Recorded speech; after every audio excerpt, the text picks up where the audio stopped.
Assalamualaikum, perkenalkan nama saya Devita Mala, saya dari UPBJJ Rembut Bujang. Saya akan mempresentasikan tugas PowerPoint saya, Bahasa Indonesia, Tata Bahasa, dan Komposisi, yang saya ambil dari modul 2, Suara Bahasa dan Tata Bahasa. Presentasi ini mencakup bahasa, suara, dan jenis bunyi bahasa, serta morfem, alamorf, dan kata-kata kasar.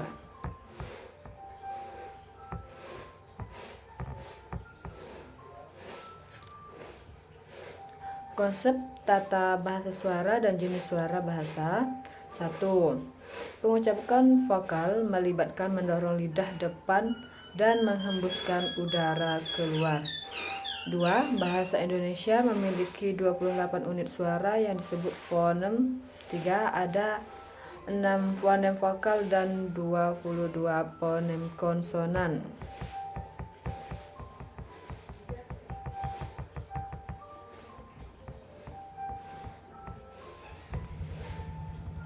Cara mengucapkan vokal: menganjurkan lidah ke depan dan ke atas. 2. Hembuskan udara keluar. 3. Mulut harus melebar tetapi tidak bulat. 4. Pengucapan vokal akan menjadi lebih keras dengan posisi lidah yang lebih tinggi. 5. Skenario pengucapan yang berbeda berdasarkan jenis suku kata. 4. Morfem, alomorf, dan kata-kata dasar. Bentuk bahasa seperti kata dapat dipecah menjadi bagian-bagian yang disebut morfem. 2. Morfem dapat dipecah lagi menjadi alomorf. 3. Kata-kata dasar terdiri dari morfem kecil yang dapat berdiri sendiri. 4. Beberapa morfem bebas sementara yang lain terikat. Contoh pemecahan morfem dalam kata debat. Yang kelima, perhatikan contoh berikut. 1. Ketiga contoh itu mengandung mem dan men yang melekat pada buka, dengar, dan gunjing. 2. Morfem terikat memiliki fungsi dan makna yang sama, yaitu sebagai unsur yang membentuk verba aktif. 3. Hanya saja perbedaannya banyak ditentukan oleh fonem pertama yang mengawali kata buka dan dengar. 4. Apabila fonem pertama yang mengikutinya berupa fonem B, maka bentuknya adalah mem. Sedangkan apabila fonem pertamanya D, bentuk yang dihasilkan adalah mem.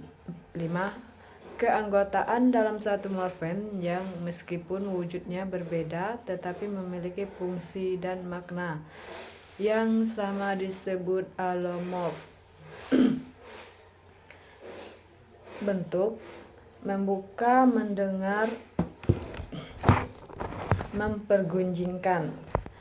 Morfem bebas: buka, dengar, gunjing. Morfem terikat: mem, men, memper, dan kan. Kata debat dan morfemnya. 1. Bentuk debat itu sendiri adalah morfem tunggal dan satu kata. Yang kedua, kata debat terdiri dari 3 morfem: ver, debat, dan an.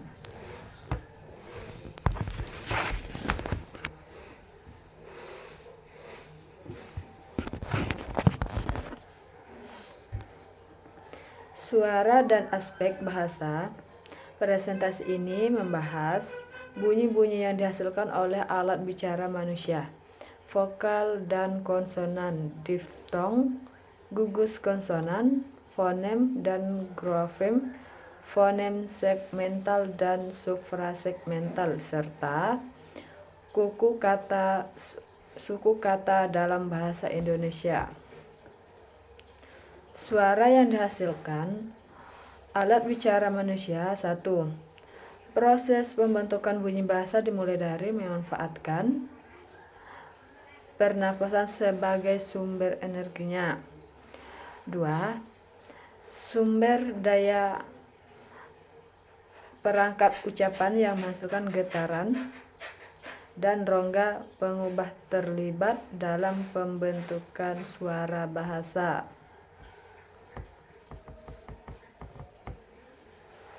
Diftong. 1.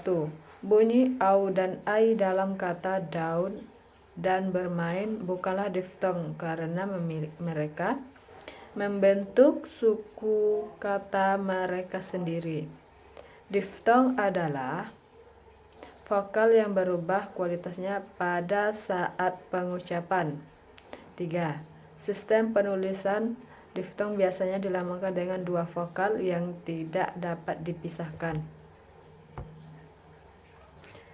Gugus konsonan.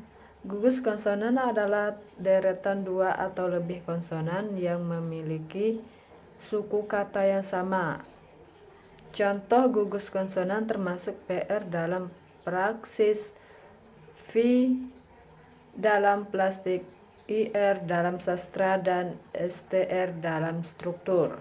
3. Pemisahan suara dalam kata-kata ini adalah praktik, plastik, sastra, dan struktur.